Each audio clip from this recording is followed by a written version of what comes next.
Right. Good morning, folks. How are we? Before we start, I just want to make one thing abundantly clear. I've got the biggest fight of my life this weekend. I'm absolutely, completely fucking focused on the fight. So let's stick to the professional stuff. Yeah? Stick to the fighting. Let's talk about the fighting. Let's talk about Islam. Let's talk about the fight. Nothing else. I've always said I want to fight the toughest fighters in the world, the best fighters in the world, because that's how you become great. You leave no question marks, no excuses. I have fought some of the greatest fighters walking this planet right now at welterweight, and it's going to be a great honor to go out there and compete against Islam, the number one pound-for-pound fighter on the planet, a two-weight world champion. His legacy is set in stone.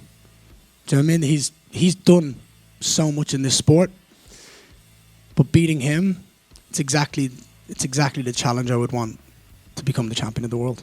Is this best case scenario, like getting, like I said, not just fighting for the title, but the guy? Winning a world title in the UFC is amazing. Doesn't matter who you beat to become the world champion. You're forevermore a UFC world champion. But just like when Conor McGregor beat Jose Aldo, who hadn't been beaten 10 years, there was a different, okay, this is legit. I get the same opportunity to fight the number one pound-for-pound fighter on the planet, a man who is on a record-setting win streak that we haven't seen since the great Anderson Silva. So for me to go out there against him, who many consider to be a generational talent, they're starting to talk about him in the GOAT conversation, for me to go out there and have that as the challenge that I have to go out and beat to prove not only I'm the champion of the world, but I really, truly am the best on the planet.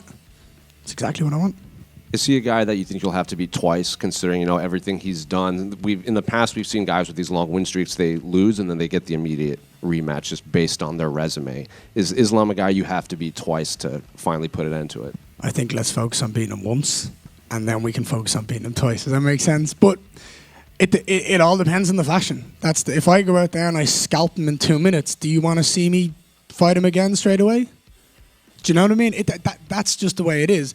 If we have a back and forth war like he had with Volkanovski, then it probably would warrant a rematch. But also, there's many other challenges here that are exciting at the same time. So let's get through Saturday night. Let's get the win, and then we'll see in what fashion I get the victory and if there's a rematch on the cards. But I wouldn't be against it. I think he's earned enough to do it.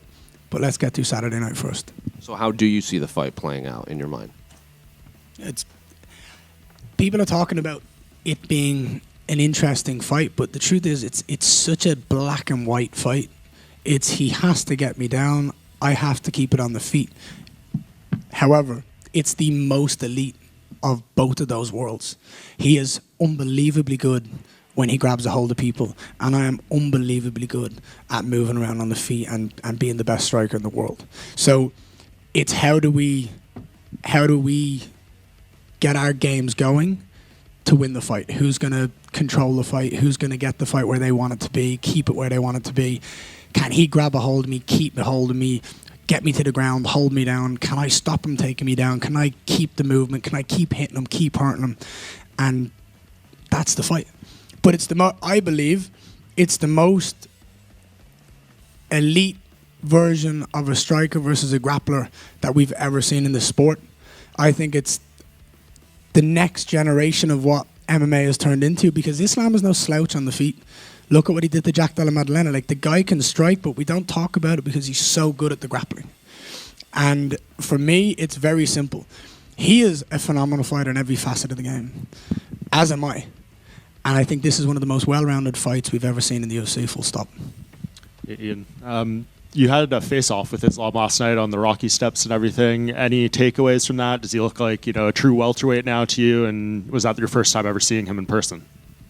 No. Second time I've ever seen him in person. The first time I seen him in person was backstage at Vegas. And him and his team were like shouting at, I think it was Nick or Nate Diaz. There was a little bit of beef backstage. And I remember just turning to him and going, "Hey, brother, don't waste your time." And that was it. And he was like, "Hey," that was it. That's the only ever interaction I've ever had with him.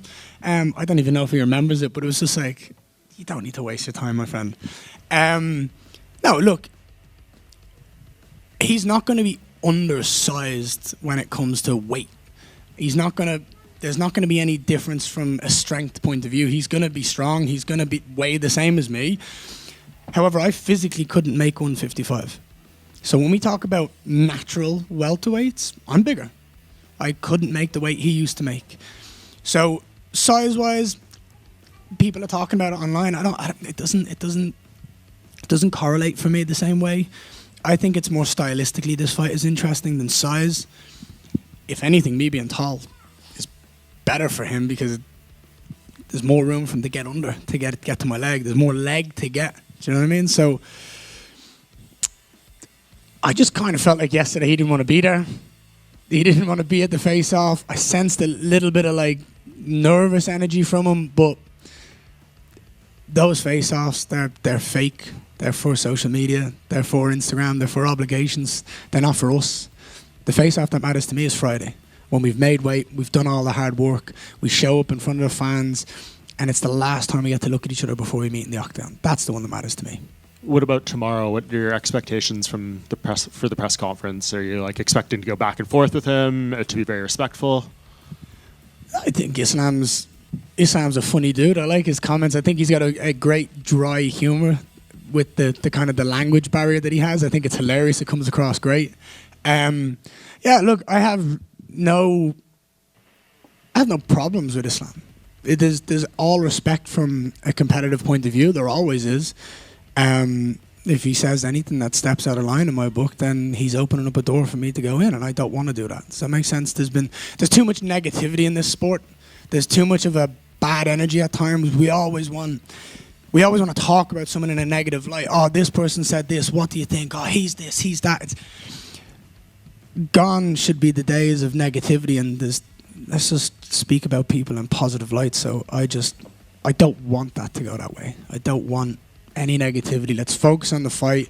There's history to be made on both sides of the octagon. You know, he's the greatest lightweight champion we've ever seen. He's a two-weight world champion, and if he can win this fight on Saturday night, he breaks the longest consecutive win streak in UFC history.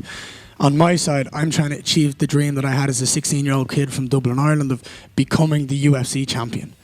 Not only that, I'm also, with a win, the most victorious Irishman in UFC history, and I break Conor McGregor's wins at the moment. So there's history on both sides of the octagon. I want to create mine and stop his, and we don't need to do anything else other than just fight on Saturday night. Does that make sense? Mm-hmm.